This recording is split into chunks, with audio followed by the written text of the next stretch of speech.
ভিডিওটিতে ক্লিক করার জন্য আপনাদেরকে জানাই অসংখ্য ধন্যবাদ। আপনারা দেখছেন আপনাদের প্রিয় ইউটিউব চ্যানেল wow007। তো ফ্রেন্ডস, সবাই কেমন আছেন? ইতিমধ্যেই রাজ্য সরকারি কর্মচারীদের জন্য বড় আপডেট আছে এবং কেন্দ্রীয় সরকারি কর্মচারীদের গুরুত্বপূর্ণ আপডেট, সাথে সাথে সমস্ত কিছু সরকারি কর্মচারীদের সংগ্রামী যৌথ মঞ্চের আপডেট নিয়ে আলোচনা করব। ভিডিওটি সম্পূর্ণ দেখবেন।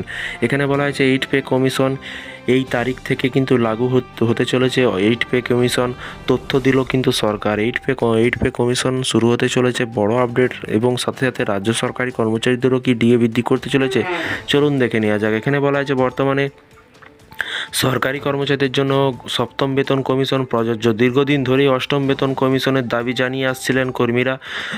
সরকার জানিয়েছে যে তারা অষ্টম বেতন কমিশনের জন্য 2টি প্রস্তাব পেয়েছে।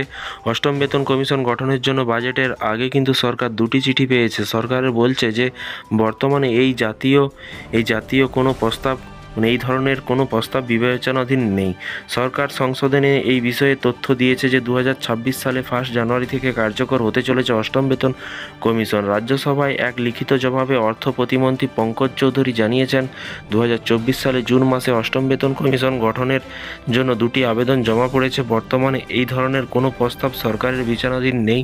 সাধারণত কেন্দ্রীয় সরকার সরকারি কর্মচারীদের বেতন সংশোধনের জন্য কিন্তু প্রতি 10 বছর অন্তর একটি বেতন কমিশন গঠন করে। 2014 সালে ফেব্রুয়ারি মাসে সপ্তম বেতন কমিশন গঠিত হয়। 2016 সালে 1 জানুয়ারি থেকে কিন্তু এর সুপারিশ বাস্তবায়ন করা হয়। একদিকে যখন ফ্যাকাশা ধীরে ধীরে অষ্টম বেতন কমিশনের দিকে সরে যাচ্ছে, তখন সপ্তম বেতন কমিশন কেন্দ্রীয় সরকারি কর্মচারীদের বেতনের উপর প্রভাব ফেলছে। মুদ্রাস্ফীতির কারণে কিন্তু তাদের বেতনের প্রকৃত মূল হ্রাসের ক্ষতিপূরণ দেওয়ার জন্য কিন্তু কেন্দ্রীয় সরকারি কর্মচারীদের মহার্ঘ ভাতা প্রদান করা হয় এবং মুদ্রাস্ফীতি হারে কিন্তু ভিত্তিতে প্রতি 6 মাস সময়ে ডিএ হার সংশোধন করা হয়।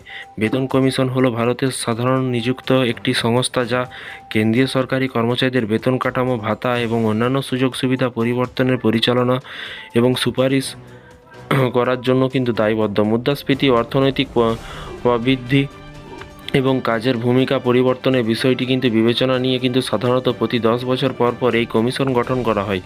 সপ্তম বেতন কমিশনের সুপারিশ কার্যকর হয় 2016 সালে জানুয়ারিতে। অষ্টম বেতন কমিশন নিয়ে কিন্তু কর্মীদের প্রত্যাশা এবং ক্রমশ বাড়ছে। তো ফ্রেন্ডস, বিষয়টি বুঝতে পারছেন। এই ছিল আজকে একটি ছোট্ট আপডেট। এই ধরনের রাজ্য সরকারি কর্মচারীদের প্রতিদিনের লেটেস্ট আপডেট পেতে চ্যানেলটিকে সাবস্ক্রাইব করে পাশে থাকা বেল আইকনটিতে প্রেস করে রাখতে ভুলবেন না। ভালো থাকবেন, সুস্থ থাকবেন এবং নিজের খেয়াল রাখবেন। Thank you.